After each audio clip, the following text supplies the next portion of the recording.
오늘의 말씀은 사도행전 5장 17절에서 32절까지입니다.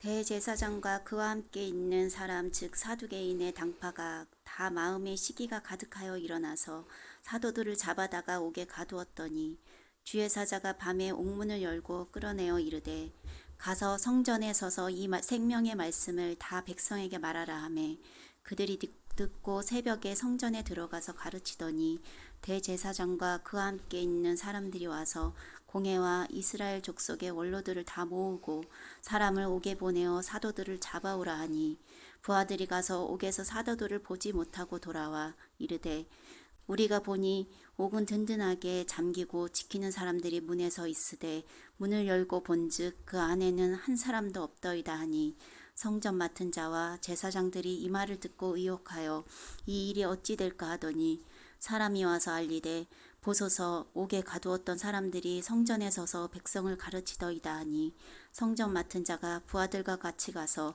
그들을 잡아왔으나 강제로 못함은 백성들이 돌로 칠까 두려워함이더라.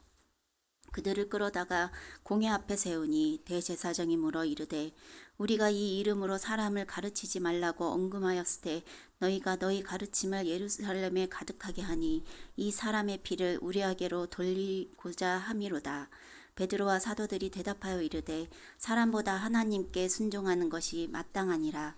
너희가 나무에 달아 죽인 예수를 우리 조상의 하나님이 살리시고 이스라엘에게 회개함과 죄 사함을 주시려고 그를 오른손으로 높이사 임금과 구주로 삼으셨느니라.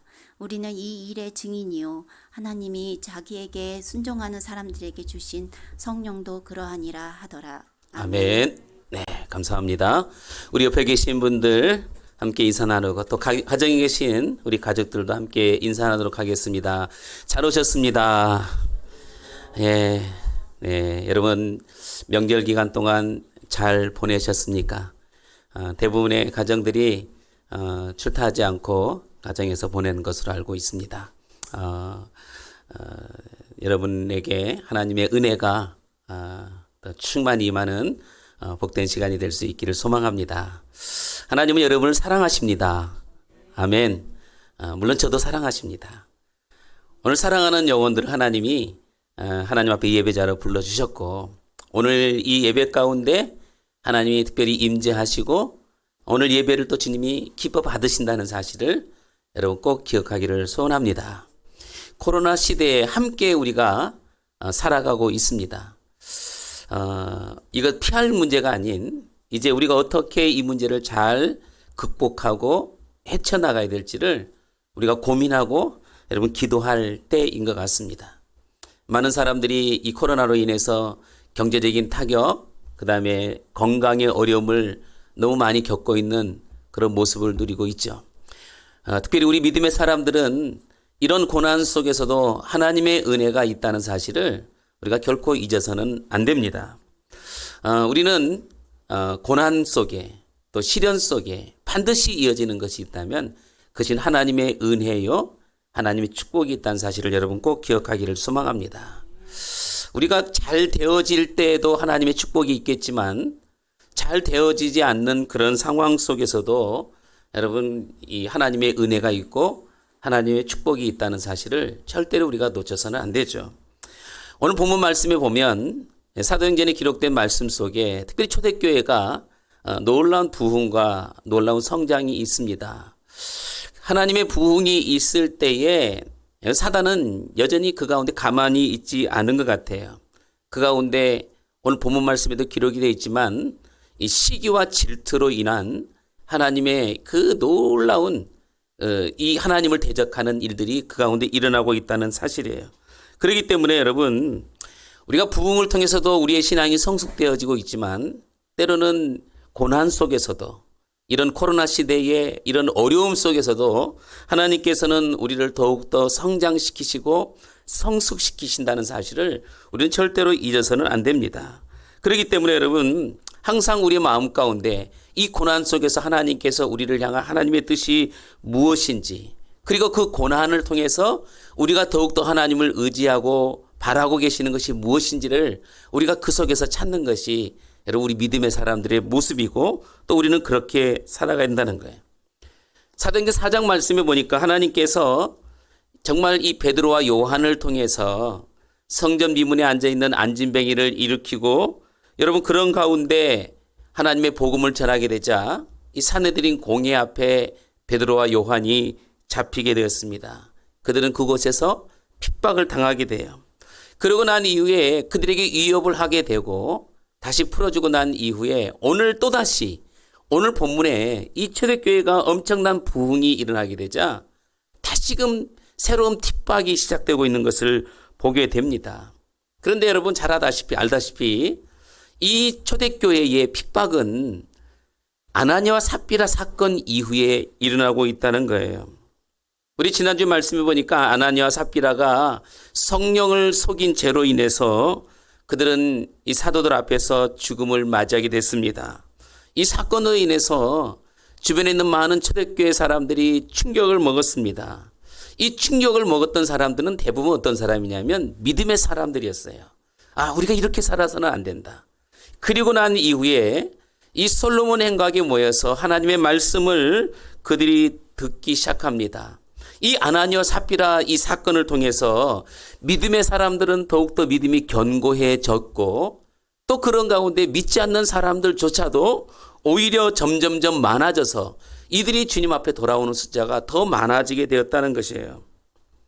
심지어는 이 사건 이후로 이 베드로와 요한과 그리고 사도들이 행하는 이적을 통해서 이 베드로의 그림자라도 이게 붙잡으면 낫겠다는 그런 심정을 가지고 사람들이 많이 나와서 고침을 받게 됩니다.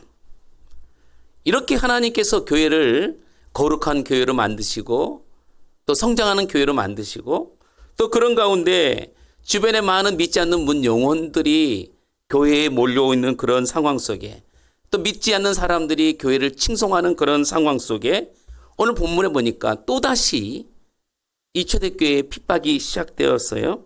오늘 여러분 17절과 18절 말씀에 보니까 이 말씀을 하고 있습니다. 17절과 18절 말씀 보니까 대제사장들과 그와 함께 있는 사람 즉 사두개인의 당파가 다 마음에 시기가 가득하여 일어나서 사도들을 잡아다가 옥에 가두었다. 이렇게 말씀을 하고 있습니다. 이 대제사장과 이 사두개인들의 마음에 시기가 가득해서 사도들을 핍박했습니다. 왜 그들의 마음 가운데 이런 시기가 가득해졌을까요? 여러분 당시에 이 대제사장 이 대부분은 이 사두개파 사람들입니다. 당시에 이 양대 산맥을 이루고 있는 종파가 있다면 바리새파하고 사두개파였어요. 그런데 이 사두개파 사람들이 대부분 성전에서 일을 하는 그런 사람들인데 이 사람들의 삶은 뭐냐면 하나님 앞에 예배를 하고 있습니다. 영적으로 하나님 앞에 온전히 예배를 드리는 사람이었어요. 그런데 영적으로 예배를 드리는 사람이지만 이 사람들은 부활을 믿지 않는 그런 사람들이었어요. 이들에게는 영도 없고 천사도 없다 이렇게 생각하는 그런 사람들입니다. 그러니까 이런 사람들 어떻게 보면 현세적인 사람, 세속적인 그런 신앙이라고 그렇게 생각할 수가 있는 겁니다. 그래서 이 사람들의 삶은 이겁니다. 이후에 우리의 삶은 없다. 그러니까 지금 현재에 우리가 잘 먹고 잘 살고 그래서 자신의 유익만을 그렇게 추구하면서 그렇게 살아가는 그런 사람들이에요. 죽으면 더 이상 우리에게는 영원한 생명이 없습니다. 끝이다라고 그렇게 생각했어요. 현실을 굉장히 중요시 여기는 그런 사람들이 이 사두개파 사람들입니다. 자, 앞에서 이 복음을 전하는 이 사두개파 사람들이 복음을 전하는 이 베드로와 요한을 감옥에 가두었어요. 그때는 이 베드로와 요한에게 위협을 해서 다시는 복음을 전하지 말라 이렇게 말하고 그들을 풀어줬습니다. 풀려난 이 베드로와 요한은 두려워하지 않았습니다. 오히려 그들은 담대하게 하나님의 말씀을 계속적으로 전하게 되고 또 가르치고 전파하는 일을 열심히 했습니다. 그 결과로 인해서 초대교회 성도들이 더 많아지고 이 예루살렘에 있는 이 사람들의 중심이 이 그 종교를 가지고 있는 이 사두개파 사람들의 중심이 아니라 베드로와 요한을 중심으로 해서 점점점 모이기 시작했던 거예요. 이 모습을 보고 있던 이 대제사장들 그리고 사두개파 사람들이 마음에 시기심이 가득했습니다. 그러니까 여기서 우리가 한 가지 좀 알아볼 일이 있다면 이 하나님을 향한 핍박이 하나님을 정작 믿는다라고 얘기하는 사람들을 통해서 지금 이렇게 오고 있다는 사실이에요. 사실은 이 사도요파 사람들 그리고 이 대제사장들은 하나님의 복음을 전하는 베드로나 요한이나 아니면 사도들에게 오히려 더 격려하고 더 칭찬하고 오히려 그들을 축복해야 되는데 사실은 이들은 그렇게 하지 않았습니다. 사도들을 핍박하고 공격하고 그래서 그들을 붙잡아서 그렇게 행하는 거예요. 그 이유가 뭐냐? 그들 마음 가운데 시기심이 가득했다는 것이에요. 좋은 표현으로 쓴다면 복음을 전하는 그 일이 사도들이 자신들이 하지 못하는 그 일들을 사도들이 하고 있으니까 어떻게 보면 그렇게 시기심이 일어날 수가 있죠. 그런데 그렇게 복음을 전하는 그 일로 인해서 믿지 않는 주변의 많은 백성들을 통해서 오히려 그들이 칭송을 받게 되자 오히려 그들 마음 가운데 불편함이 오기 시작했어요. 마음 가운데 시기심이 가득하게 되었습니다. 그래서 이제는 이 베드로와 요한뿐 아니라 사도들까지도 다 붙잡아가지고 감옥에 가두었습니다. 자, 이 일로 인해서요, 오히려 그날 밤에 오늘 말씀에 기록되어 있는 것처럼 여러분 이 19절 말씀에 오니까는 하나님께서는 특별히 천사들을 통해서 이 사도들을 풀어주십니다. 여러분 사람들이 사람의 인생이라고 하는 것은 우리에게 속해 있는 것이 아니라 하나님께 속해 있다는 것을 성경은 우리에게 잘 가르쳐주고 있습니다. 지금 이 사도들과 특별히 베드로와 요한과 이 사도들의 이 목숨을 헤아려 가는 이 사도계파 사람들로부터 하나님께서는 그들을 보호하고 계시는 것을 볼 수가 있는 거죠. 그러니까 하나님의 뜻이 아니면 인간의 생명도 쉽게 좌지우지 할 수 없다는 것을 성경은 우리에게 잘 가르쳐주고 있어요. 마태복음 말씀에 보니까는 공중에 나는 새도 하나님의 뜻이 아니면 절대로 땅에 떨어질 수 없다. 이렇게 말씀을 하고 있습니다. 하나님의 형상을 닮은 하나님의 백성들은 마찬가지예요. 하나님의 형상을 닮은 하나님의 백성들은 우리는 쉽게 그렇게 우리의 생명을 위협받을 수 없다는 것이에요. 왜냐하면 오늘 이 코로나 시대에도 하나님께서 우리를 이렇게 이 땅에 남아서 살아가게 하는 것은 하나님께서 우리를 향한 하나님의 분명한 뜻이 있기 때문에 그렇습니다. 이 베드로와 요한과 그리고 사도들, 이 사람들을 하나님께서 천사를 통해서 불러주신 이유가 분명히 있는 거예요. 여전히 그들에게 자신이 감당해야 될 사명이 남아있다는 것을 성경은 우리에게 가르쳐주고 있는 것입니다. 오늘 20절 말씀을 좀 한번 같이 읽어보도록 하겠습니다. 20절 말씀 읽겠습니다. 한 목소리로 시작. 가서 성전에 서서 이 생명의 말씀을 다 백성에게 말하라 하며 하나님께서 천사를 통해서 풀어주신 이 사도들에게 하나님께서 명령하신 것은 바로 이거였습니다. 가서 예루살렘 성전에 서서 이 생명의 말씀을 백성에게 전하라 이거예요. 사도들에게 주신 사명이 있다면 하나님의 말씀을 전하는 거예요. 너희들이 지금 위험한 상태니까 내가 풀어주면 너희들은 당장 동굴로 들어가서 숨어라. 이렇게 말씀하시는 것이 아니라 지금까지 그들이 하나님 말씀을 전했던 것처럼 풀어주는과 동시에 너희들은 가서 하나님의 말씀, 생명의 말씀을 전하라. 이렇게 말씀하고 있습니다. 왜 하나님께서 이들에게 이와 같은 명령을 그렇게 내리시는 걸까요? 여러분 사도행전 말씀의 1장에 보면 하나님께서 성령이 너희에게 임하시면 너희가 권능을 받고 예루살렘과 온 유대와 사마리아와 땅끝까지 이르러 내 증인이 되리라. 여전히 이 땅에 구원받아야 될 사람들이 여전히 남아있다는 거예요. 이미 예루살렘 가운데 수많은 사람들이 베드로와 요한을 통해서 사도를 통해서 주님 앞에 돌아왔지만 아직도 여전히 십자가의 복음을 들어야 될 영혼들이 여전히 많이 있다는 것을 말씀하고 있다는 사실이에요. 그렇기 때문에 하나님께서 이렇게 고난을 받고 있는 박해받고 있는 이 사도들을 하나님께서 하나님의 때에 보내주셔서 그들을 통해서 복음을 전할 수 있도록 그렇게 말씀하고 있습니다. 이왕이면 그들이 핍박받지 않고 여러분 이왕이면 고난받지 않는 상태에서 하나님께서 이렇게 말씀하시면 좋겠지만 여러분 하나님은 하나님의 시간이라는 게 있습니다. 하나님께서 정하신 시간대에 하나님께서 그들을 보내주셨어요. 특별히 오늘 말씀 보니까 새벽에 이런 말씀을 하고 있습니다. 여러분 하나님은 하나님의 때 이 땅에 오십니다. 아멘. 우리가 소망하고 우리가 갈급한 마음을 가지고 있지만 하나님은 하나님의 때에 이 땅에 오신다는 사실이에요. 여러분 우리 신약 성경에 보면 예수님께서 이 땅에 오실 때에 특별히 베들레헴에 탄생하실 때에 그것도 역시 하나님의 때에 하나님이 그의 아들 독생자를 이 땅에 보내주셨습니다. 구약시대에 야곱을 통해서 70명의 사람들을 애굽에 보내실 때도 하나님의 때를 통해서 보내신 거고 400년 동안 하나님께서는 그곳 가운데 수많은 정말 헤아릴 수 없는 사람들을 번성시켜서 모세를 통해서 이스라엘 백성들을 그곳 가운데 구원할 때도 바로 하나님의 때를 통해서 하나님께서 그들을 구원해 주셨습니다. 하나님은 침묵하지 않으셨다는 사실이에요. 베드로와 요한이 그 고난 가운데 있을 때에 그는 가만히 계시지 않았습니다. 이스라엘 백성들이 고난 가운데 계실 때 그냥 보고만 계시지 않았어요. 하나님께서 정하신 때를 통해서 하나님께서 일하고 계신다는 사실이에요. 그러니까 모든 것에는 다 하나님의 때가 있습니다. 오늘 하나님께서는 우리의 형편과 우리의 사정을 모르시는 분이 아니시죠. 여러분들의 형편과 여러분의 사정을 하나님이 다 알고 계십니다. 하나님께서 하나님의 때, 적당한 때를 통해서 하나님의 방법으로 하나님께서 역사하신다는 사실을 여러분 꼭 기억하기를 소망합니다. 그렇기 때문에 여러분 우리가 기도했던 것처럼 이 코로나 시대에 우리가 절망하고 낙심하고 좌절할 이유가 없습니다. 왜냐하면 하나님은 여전히 우리 편에 계시기 때문에. 시편 말씀에 보니까 하나님이 이런 말씀을 해요. 하나님은 졸지도 아니하시고 주무시지도 아니하신다 이렇게 말씀합니다. 우리가 고난받을 때에 하나님은 여전히 우리를 지켜보고 계십니다.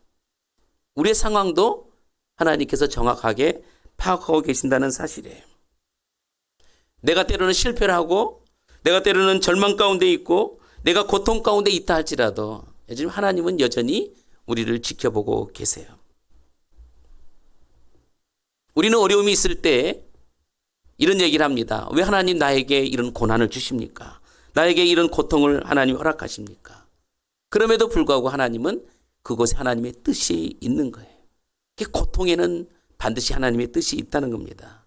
그렇기 때문에 여러분 우리가 결코 서둘러서 안 되고 우리 마음대로 우리의 계획대로 모든 것을 진행하지 말고 우리가 믿음을 가지고 끝까지 하나님의 뜻을 기다리는 복된 믿음의 성도 여러분 되기를 소망합니다. 오늘 19절 말씀 보십시오. 주의 사자가 밤에 옥문을 열고 끌어내어 이르되 그랬어요. 여기 말씀해 보니까 주의 사자가 옥문을 열었다 이렇게 말씀하고 있습니다. 여러분 이 옥문을 연 바로 이 시간 21절 말씀해 보니까는 새벽이었어요. 새벽에 옥문이 열렸습니다. 바로 이 시간이 어느 시간이냐면 다른 어떤 사람도 생각할 수 없는 시간, 사두개인도 제사장들도 아니 베드로와 요한도 생각할 수 없는 하나님의 시간에 이들을 풀어주셨다는 사실이에요. 여러분 보십시오. 사람의 생각으로는 절대 생각할 수 없는 그 일이 오늘 본문에 등장하게 돼요. 오늘 우리는 하나님께 선사를 통해서 이 옥문을 열어주신 바로 이 하나님의 섭리를 우리가 알지는 못합니다. 그런데 오늘 본문 말씀에 보니까 이 옥에 갇혀 있는 베드로와 요한 그리고 사도들을 빼어 주셔요. 하나님께서는 당신의 시간에 당신이 행하실 그 일들을 이루고 계시는 것을 말씀해 주고 있죠. 그래서 오늘 본문 20절 말씀해 보니까 가서 성전에 서서 이 생명의 말씀을 백성들에게 다 말하라. 이렇게 하나님께서 말씀하고 있습니다. 대부분의 많은 사람들은 어디에 관심을 두고 있냐면 옥문에 풀렸다. 천사를 통해서 우리가 풀려났다. 우리가 풀려나서 자유인이 되었다. 여기에 우리의 마음을 두고 초점을 두고 있습니다. 그런데 오늘 하나님께서 이 사도들을 꺼내주신 분명한 이유가 있다는 거예요. 그것은 바로 성전에 가서 하나님의 말씀, 생명의 말씀을 백성에게 전하라는 것이에요. 우리가 생각하는 것과 하나님의 생각이 다르다는 것을 말씀해 주고 있습니다. 하나님의 생각은 하나님의 말씀을 전하는 일에 있다는 거예요. 이 고난 가운데 있는 우리에게, 코로나 시대에 정말 우리가 이 소망도 없고 희망도 없다라고 하는 이 시대에도 여전히 하나님은 우리에게 말씀하시기를 너희는 가서 하나님의 말씀을 전하라. 할렐루야. 이것이 하나님의 뜻이었어요. 많은 사람들이 하나님의 기적을 경험합니다. 하나님께서 우리에게 기적을 이루게 하시는 그 이유가 뭘까요? 우리에게 생명을 연장시켜 주시는 그 이유가 뭘까요? 우리가 이 땅에 살아가야 될 이유를 성경은 우리에게 분명히 말씀해 주고 있습니다. 그것은 이 땅에 남아서 하나님께서 우리에게 맡겨주신 이 사명을 감당하라는 것입니다. 이 땅에 남아있는 동안, 오늘 이 땅에 우리가 살아가고 있는 동안, 하나님께서 우리에게 생명을 연장시켜주고 있는 동안에 하나님께서는 우리를 통해서 한 생명, 한 영혼이라도 더 구원하라고 하나님께서 우리를 생명을 연장시켜 주셨고 우리가 이 땅에 존재하는 그 이유가 된다는 사실이에요. 할렐루야. 우리가 이런 본분의 이런 이 하나님의 사명을 절대로 잊어서는 안 된다. 성경은 우리에게 가르쳐 주고 있어요. 오늘 본문 말씀에 보면 이 두 부류의 사람들이 등장하죠. 이 한 부류의 사람들은 하나님께서 말씀하시는 이 말씀에 절대적으로 순종하는 사람들이 있고 또 한 부류는 하나님의 뜻이 무엇인지를 전혀 헤아리지 못하는 이런 부류의 사람들이 있습니다. 한번 21절 말씀 보십시오. 여러분 21절 말씀 보니까 이런 말씀을 해야 해요. 그들이 듣고 새벽에 성전에 들어가서 가르치더니 지금 여기에 등장하는 사람들은 사도들입니다. 이 사도들은 지금 감옥에서 풀려나자마자 하나님의 말씀을 듣고 즉시 그들은 순종합니다. 여러분 순종은 즉시 하는 겁니다. 오늘 하나님의 말씀을 듣고 그 말씀에 감동을 받아서 내가 그렇게 해야지 라고 한다면 즉시 해야 됩니다. 지나가 버리면 도루묵이 되는 거예요. 우리가 살아가다 보면 우리 안에 여러 가지 해결해야 될 문제들이 많습니다. 인간관계의 문제, 아니면 금전적인 문제, 아니면 여러 가지 어떤 얽혀져 있는 그런 문제.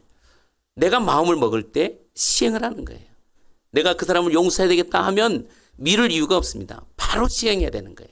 그래야지 이 일이 진행되는 거죠. 그렇지 않으면 인간의 마음은 간사하기 때문에 사람 마음이 바뀌어지는 거예요. 하나님과의 약속도 마찬가지. 순종하겠다면 즉시 해야지 지나가면 바뀌어버리는 것입니다. 지금 이 사도들 보십시오. 이 사도들이 이 천사들을 통해서 하시는 하나님의 말씀을 듣고 새벽에 즉시 갔다는 거예요. 성전에 들어가서 그들을 가르쳤어요. 사실 여러분 새벽에 얼마나 많은 사람들이 모이겠습니까? 성전에 몇 사람이 그 안에 있겠어요? 대부분의 낮에 그들은 이 성전에 모여서 아니면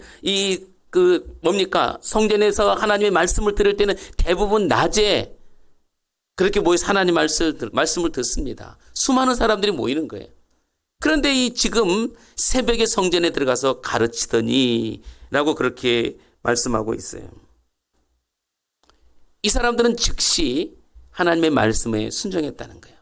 오늘 여기 계신 저와 여러분들이 정말 하나님 말씀에 즉각적으로 순종하는 그런 복된 믿음의 성도 여러분 되기를 소망합니다.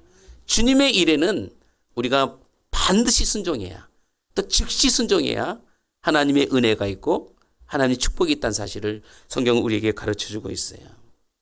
반면에 사람들의 눈치를 보고 있는 이 종교 지도자들이 등장하죠. 대제사장들과 사두개인들입니다. 사실 이 사람들은 뭡니까? 정말 하나님을 온전히 섬겨야 될 사람들, 하나님 앞에 온전히 예배를 해야 될 그런 사람들인데 지금 하나님께서 이 밤에 정말 하나님의 역사가 이루어지고 있다는 사실을 전혀 알지 못했어요. 이 사람들은 겉으로는 종교 지도자라고 그렇게 얘기하는 그런 사람들이에요. 그렇지만 사실은 하나님과는 전혀 관계가 없는 그런 사람들이에요. 종교적인 이름만 가지고 그저 세상 속에 살아가는 어두운 그런 사람들입니다. 그러니까 이 사람들은 밤중에 지금 이게 무슨 일이 감옥에서 일어났는지 전혀 알지 못해요. 이 사람들의 목적은 뭐냐? 단지 사도들의 입을 막는 데 목적이 있는 것입니다. 그래서 여러분 보십시오. 21절 말씀 다시 보면 하반절에 보니까 이런 말씀을 합니다. 공회와 이스라엘 족속의 원로들을 다 모으고 사람을 오게 보내어 사도들을 잡아오라. 감옥에 있는 사도들을 잡아오라. 이미 이 감옥에는 지금 한 명도 없는 거예요.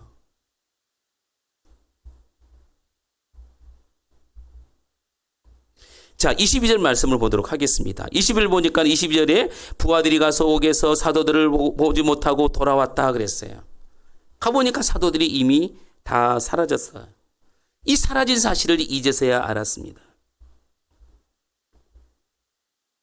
여러분, 성경을 우리가 보면 우리 믿음의 사람들은 하나님께서 행하신 이런 여러 가지 일들을 보면서 정말 하나님께서 이렇게 역사를 이루셨는구나. 우리가 그렇게 이해하고 그렇게 생각하죠.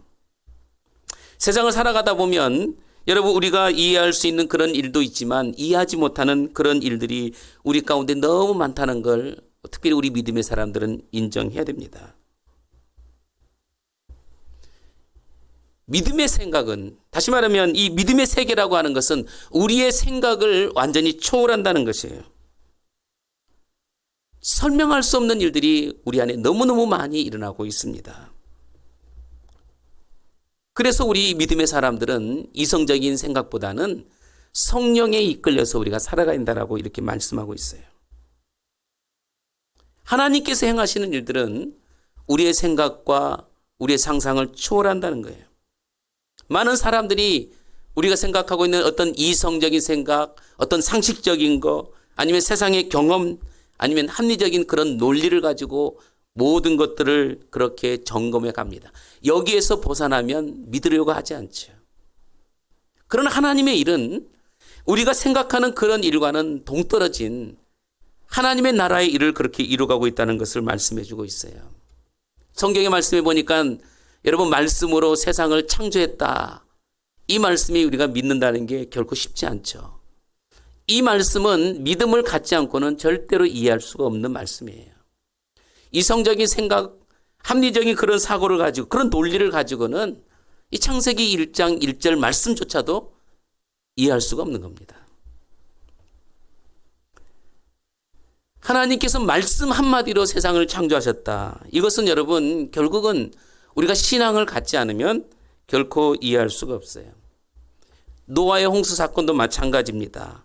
여러분, 이 노아의 홍수 사건도 합리적인 이해로 절대로 이해할 수가 없어요. 홍해를 건넜던 이 사건도 마찬가지입니다. 장정만 60만 명이면 여러분, 거반 어린아이서부터 노인에 이르기까 한 200만 명의 사람들이 이 홍해를 건너고 뒤쫓아오던 이 애굽의 군사들이 다 수장되었다는 것을, 여러분, 이게 이성적인 생각으로 어떻게 이것을 믿을 수가 있겠어요?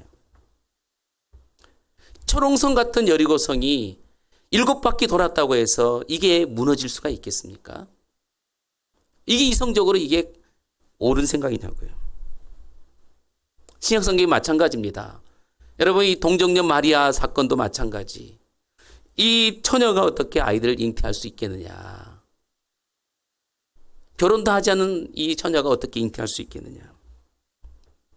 안진병이가 일어나고 눈먼 자가 눈을 뜨고 나사로 같은 사람이, 죽은 사람이 살아나고 하는 이런 모든 일들, 우리가 신앙을 갖지 않으면 결코 이해할 수 없는 그런 일들이라는 거예요. 여러분, 이런 모든 일들은 우리가 믿음을 갖고 있기 때문에 하나님께서 행하신 것이다, 이렇게 믿고 나아가는 것이죠. 하나님께서 행하신 그런 일들은 우리의 이성을 초월한다는 사실이에요. 오늘 본문 말씀에 등장하고 있는 이 감옥에 이 문이 열려지고 사도들이 그곳에서 풀려나고 있던 그런 사건도 마찬가지. 사람들은 이해할 수 없는 일이 하나님께서는 그렇게 행하셨다는 사실입니다. 그래서 이 부하들이 감옥에 가서 들어가 봤지만 그들을 알아볼 수가 없었습니다. 자, 여러분, 25절 말씀을 보십시오. 25절 말씀 보십시오. 25절 말씀 보니까 사람이 와서 알리되 벗어서 옥에 가두었던 사람들이 성전에서 서서 백성을 가르치더이다. 사람들이 와서 알려주는 그 소식에 제사장과 그리고 사두개인들이 비로소 그때서야 사도들이 어디 있는 것을 알게 된 거예요. 오늘 우리 믿음의 사람들에게 있어서 우리가 세상을 이길 수 있는 힘은 뭐냐? 다른 것에 있는 것이 아니라 바로 믿음에 있습니다. 믿는 것 그 자체로만으로도 우리가 세상을 등히 이길 수 있다는 것을 성경은 우리에게 가르쳐주고 있어요. 오늘 본문 말씀해 보니까 이 옥에 갇힌 사람들이 숨어버리는 것이 아니었어요. 그들은 성전에서 백성들에게 하나님의 말씀을 가르쳤습니다. 그런데 여러분 26절 말씀 보니까 성전 맡은 자가 부하들과 같이 그들을 잡아왔으나 그랬어요. 강제로 못함은 그랬죠. 그들을 끌고 갈 판인데 강제로 하지 못한 것은 뭐예요? 이미 백성들이 그들을 돌로 칠까 두려웠다 그랬습니다. 상황이 완전히 역전되어진 거예요. 과거에는 이 제사장과 사두개인 주변에 사람들이 많이 몰려 있었지만 이제는 사도들 앞에 사람들이 점점 더 많아졌습니다. 더 이상 이 사람들을 함부로 건들 수 없는 그런 어떻게 보면 세력이 되어진 거죠. 그래서 백성들이 돌로 칠까 두려워서 그들을 데려온 거예요. 데려온 거.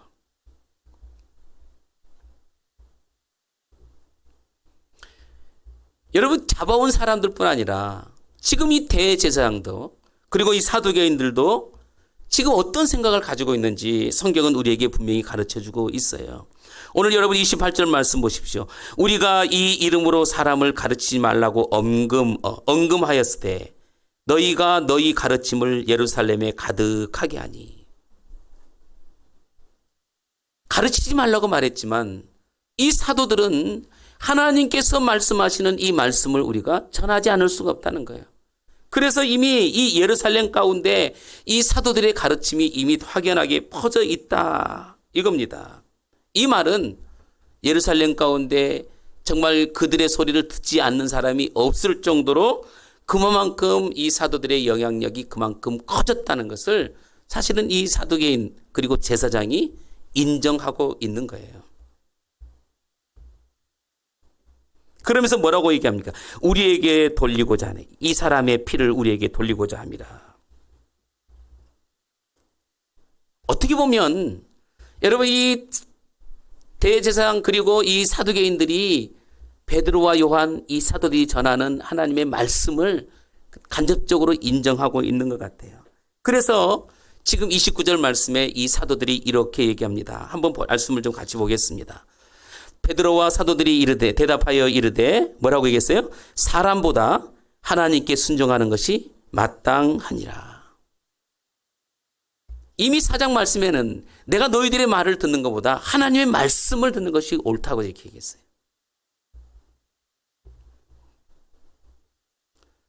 어려운 핍박 속에 고난 속에 있을 때 여러분 사도들은 전혀 두려워하지 않았습니다. 사람에게 순종하는 것보다 하나님께 순종하는 것이 옳다. 여러분 성령이 충만해지면 하나님의 이런 역사가 일어나게 될 줄 믿습니다.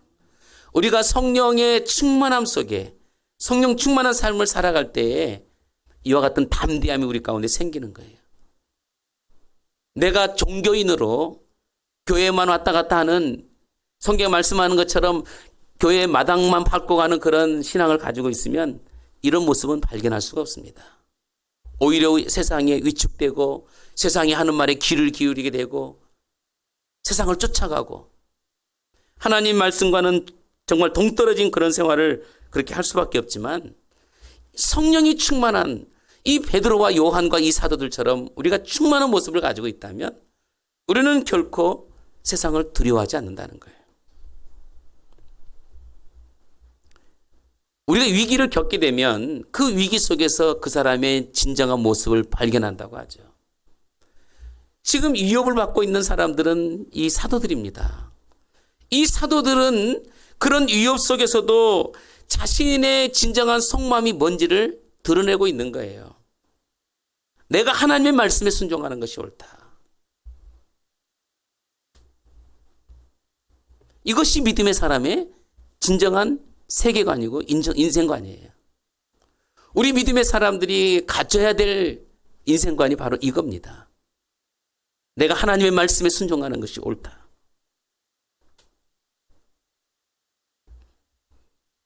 사람의 목소리에 귀를 기울이고 사람의 그 눈치를 보고 있는 지금 여기 이 종교 지도자들의 모습과는 전혀 다른 이 사도들의 모습 속에서 진정한 이 신앙관을 우리가 찾아볼 수가 있는 거예요.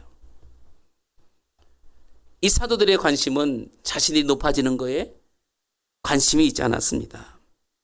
절대적으로 하나님께 순종하는 거에 관심을 두었다는 거예요. 하나님의 뜻에 순종하는 것이 그들의 인생관이었다는 사실을. 그들의 환경이 좋은 환경이 아니었어요. 목숨이 위태로운 그런 상황이었어요. 그럼에도 불구하고 그 사람들의 눈치를 보지 않았어요. 우리는 얼마나 사람들의 눈치를 보고 살아가고 있는지, 우리는 얼마나 이런 세상의 눈치를 보고 살아가고 있는지, 믿음의 사람임에도 불구하고 교회 눈치 보며 살아가고 있고, 직장 생활하면서 직장의 동료들의 눈치, 상관의 눈치, 사람들의 눈치를 보면서 살아가는 그런 모습들을 보게 돼요. 그러나 오늘 우리 믿음의 사람들은 하나님께 속한 사람들입니다. 하늘에 속한 사람이라는 거예요. 믿음의 사람은 세상의 눈치를 볼 것이 아니라 하나님의 눈치를 보고 살아가는 게 마땅하다. 하나님께서 우리를 향하신 하나님 뜻이 무엇인지를 우리가 찾아가면서 그렇게 살아가는 거예요. 여러분, 이 베드로와 요한과 이 사도들은 여러분 하나님의 법에 따라서 살고 있습니다. 우리도 마찬가지 이 땅에 살아가면서 세상의 법 속에 살아가요.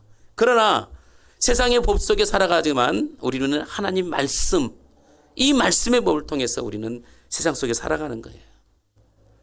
말씀이 우리 가운데 기준이 되어져야 된다는 것입니다. 오늘 이 베드로가 하는 이 말을 분명히 한번 생각해 보십시오. 사람보다 하나님께 순종하는 것이 마땅하도다. 나는 세상에 살아가고 있지만 난 세상 사람이 아니다. 우리가 어떻게 세상 사람들을 두려워하랴. 나는 오히려 하나님을 두려워하겠다.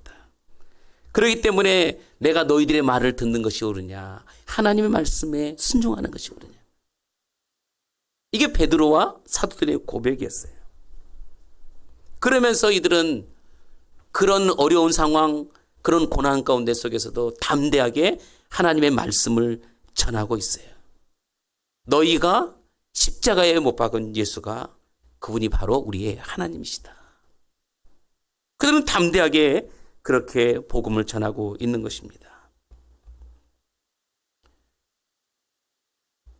오늘 우리가 살아가면서 우리 믿음의 사람들은 정말 한 가지 생각을 바꿔야 될 것이 바로 이 사도들의 모습처럼 생각을 바꿔야 되는 거예요. 고난을 당하고 핍박을 받는 그런 상황이면 죄도 없는 우리에게 왜 핍박하느냐라고 그렇게 항변할 수 있지만 이 베드로와 사도들은 그렇게 하지 않았어요. 오히려 복음을 전했어요.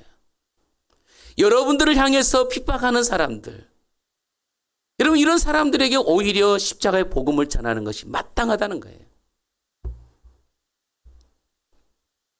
철천지 원수 같은 그런 정말 미운 사람에게도 오히려 우리 믿음의 사람들은 그들에게 십자가의 복음을 전해야 되는 것입니다. 여러분 이 코로나 시대에 그렇지 않아도 교회가 그 전에도 너무 많은 세상으로부터 욕을 먹고 있는데 이 코로나 시대에 이미 그냥 아주 덤탱이로 우리가 욕을 먹고 있잖아요. 그러면 그럴 때일수록 우리가 오히려 그들에게 복음을 전하는 거예요. 사람들이 욕을 하는 이유는 그들이 예수님이 없기 때문에 그런 거 아니겠습니까? 그들이 주님을 모르기 때문에 우리의 욕하는 거 아니에요.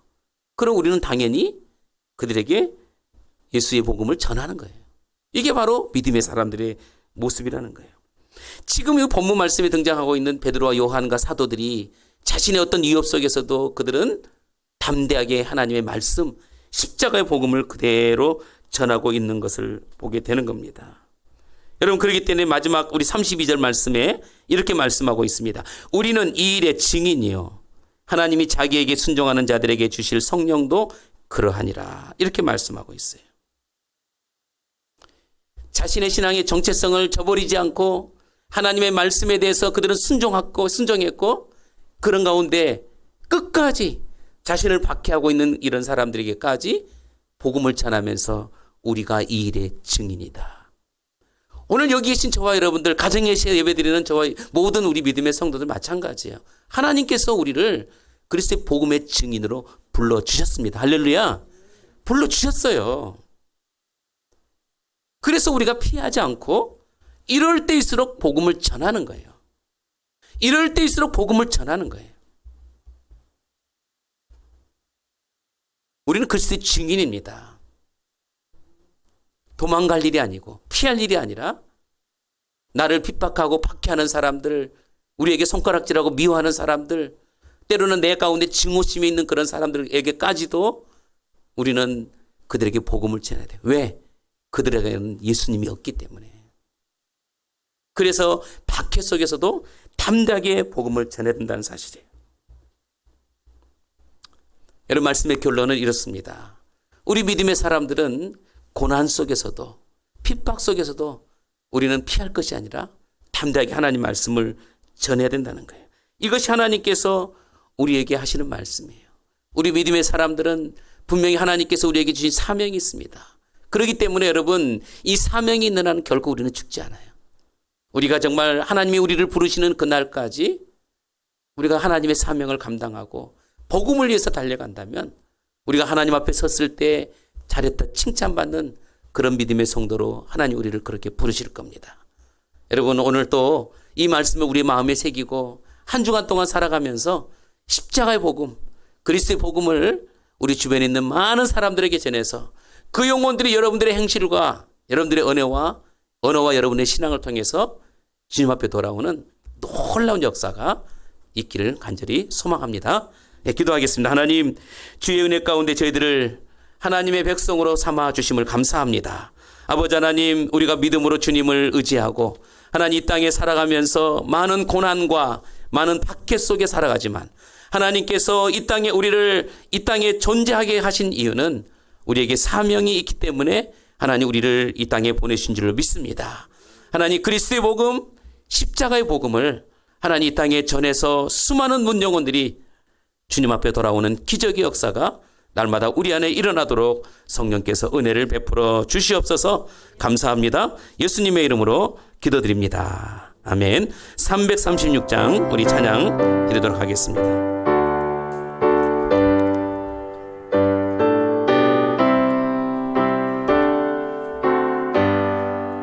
환난과 핍박 중에도 성도는 신앙 지켰네. 이 신앙 생각할 때엔 기쁨이 충만하도다. 성도의 신앙 따라서 죽도록 충성하겠네. 옥중에 매인 성도나 양심은 자유 얻었네. 우리도 고난 받으면 죽어도 영광 되도다. 성도의 신앙 따라서 죽도록 충성하겠네. 성도의 신앙 본받아 원수도 사랑하겠네. 인자한 언어의 행실로 이 신앙 전파하리라. 성도의 신앙 따라서 죽도록 충성하겠네.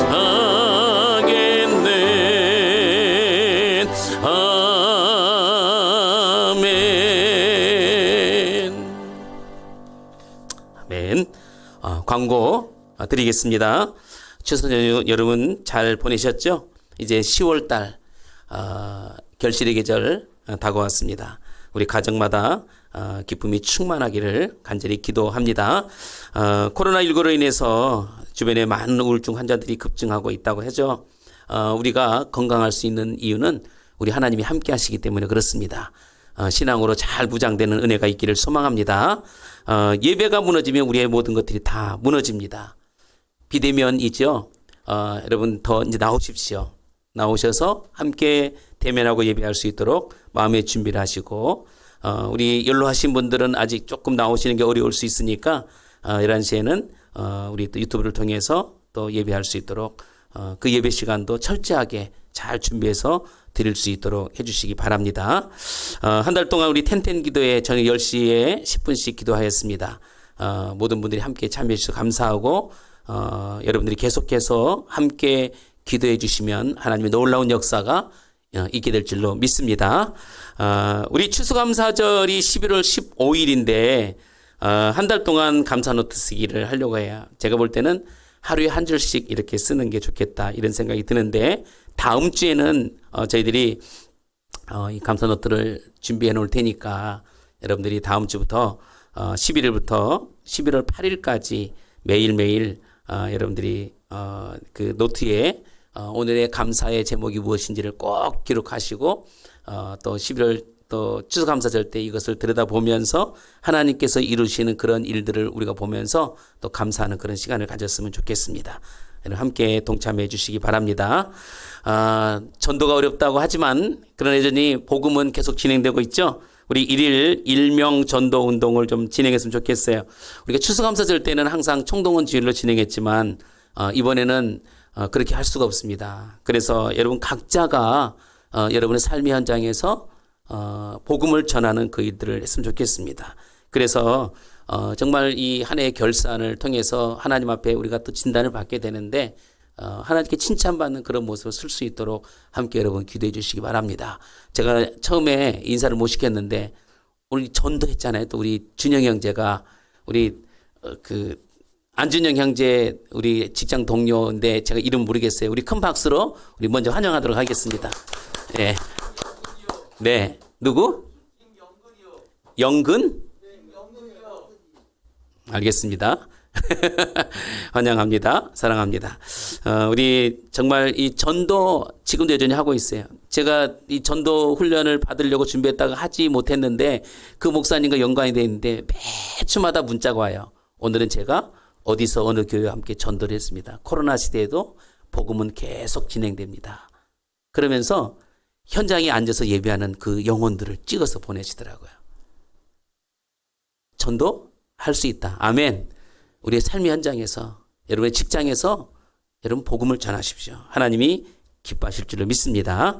10월 25일 날 주일에는 필리핀에 성경 물품을 보내려고 합니다. 지금 창고에 지금 일부가 있는데, 여러분 가정에서 보내실 물건들, 헌옷들, 그리고 뭐 화장품, 뭐 비누, 아무튼 이 생활용품들 보낼 수 있는 것들 가져오시면은 그쪽에서 유용하게 쓰고요. 저희가 지난번에 마스크도 한 500개 정도 보내드렸거든요. 근데 사진을 지난번에 찍어서 보냈어요.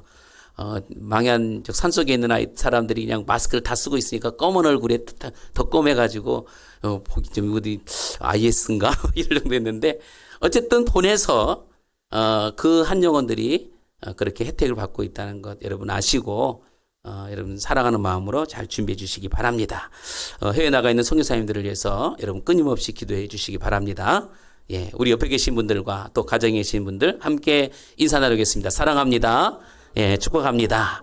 우리 다 같이 일어나셔서 우리 찬양하고 축도한 이후에 또 교제 나누도록 하겠습니다.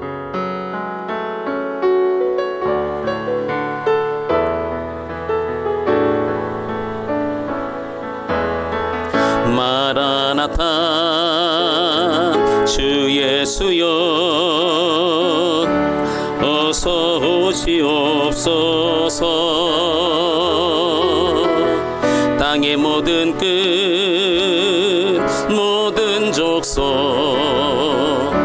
주를 찬송하게 하소서. 마라나타 주 예수여 어서 오시옵소서. 모든 열방인 주께 돌아와 춤추며 경배하게 하소서. 우리 주님 다시 오실 길을 만들자. 십자가를 들고 땅끝까지 우린 가리라. 우리 주님 하늘 영광 온 땅 덮을 때 우린 땅끝에서 주를 맞으리. 마라나타 마라나타. 아멘. 주 예수여 오시옵소서. 마라나타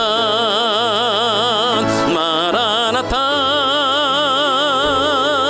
아멘. 주 예수여 오시옵소서. 우리 주님 다시 오실 길을 만들자. 십자가를 들고 땅끝까지 우린 가리라. 우리 주님 하늘 영광 온 땅 덮을 때 우린 땅끝에서 주를 맞으리. 마라나타 마라나타. 아멘. 주 예수여 오시옵소서. 마라나타 마라나타. 아멘. 주 예수여 오시옵소서. 마라나타 마라나타 마라나타. 아멘. 주 예수여 오시옵소서. 마라나타 마라나타. 아멘. 주 예수여 오시옵소서. 아멘. 주 예수여. 아멘. 주 예수여 오시오. 아멘. 주 예수여. 아멘. 주 예수여 오시옵소서. 아멘. 주 예수여 속히 오시옵소서. 주님, 이 땅에 하나님 이 마지막 세대를 살아가고 있는 하나님 이 믿음의 성도들 하나님 주님 기억하시고 주님 오실 길을 예비하는 세례 요한의 그 모습처럼 하나님 우리가 날마다 주님 오실 길을 예비하며 살아가는 하나님의 거룩한 백성 되게 해 주옵소서. 우리의 인생이 거저 있는 인생이 아니라 하나님께서 우리에게 맡겨주신 사명이 있음을 하나님 우리가 날마다 기억하고 우리의 삶의 현장에서 우리의 가정에서 직장에서 하나님 복음의 증인으로 살아가는 저희들 되게 도와 주시옵소서. 아버지 하나님, 또 이 코로나 시대에 하나님 살고 있습니다. 예배가 하나님 아버지 위축되어져 가고 있는 시대입니다. 우리의 마음이 하나님 앞에 집중되는 시간 되게 도와주시고 하나님 아버지 이 어려운 난국 속에서도 믿음으로 잘 이겨나가 하나님의 그 놀라운 역사가 하나님 이 땅에 이루어지는 역사 있게 도와주옵소서. 경로의 어르신들, 육신의 약함으로 고통받고 있는 심령들 주님 만지시고 치료하여 주시옵소서. 하나님 아버지 각 가정의 믿음의 자녀들에게 건강도 허락하여 주옵소서. 직장생활에 어려움 당하지 않도록 그 직장도 견고하게 하나님이 세워 주시옵소서. 하나님 사업장 가운데 기름 부어 주시고 더 풍성한 열매가 맺히도록 하나님께서 기름 부어 주시옵소서. 우리 각자의 현장에서 하나님의 나라를 위해서 우리가 정말 힘쓰고 애쓸 때에 하나님 주님 앞에 섰을 때 잘했다 칭찬받는 거룩한 믿음의 성도들 다 되게 하여 주옵소서. 예배를 수고하고 있는 우리 모든 예배위원들, 특별히 아버지 하나님 우리 홀리가든 찬양단 이제 속히 또 함께 모여 예배할 수 있도록 은혜 베풀어 주옵소서. 앞에 인도하시는 전사님에게도 성령으로 기름 부어 주시고 하나님 우리 반주자들 또 우리 모든 예배위원들 또 우리 성도들 가운데 우리 하나님이 함께 동일한 은혜로 축복해 주옵소서. 이제는 우리 주 예수 그리스도의 은혜와 하나님 아버지의 지극하신 사랑하심과 성령님의 내주교통 역사하심이 오늘 또 함께 이 자리에 모여 예배하는 모든 믿음의 성도들, 하나님의 그 사명을 감당하기 위해서 그렇게 살기로 소망하고 있는 우리 모든 믿음의 성도들 머리머리 위에 또 그들의 가정과 그들의 자녀선들과 그들의 사업장에 그리고 또 복음을 또 전하면서 또 함께 이곳에 와서 함께 예배하는 우리 믿음의 청년들 위해 이제부터 영원토록 함께 계실지어다. 아멘.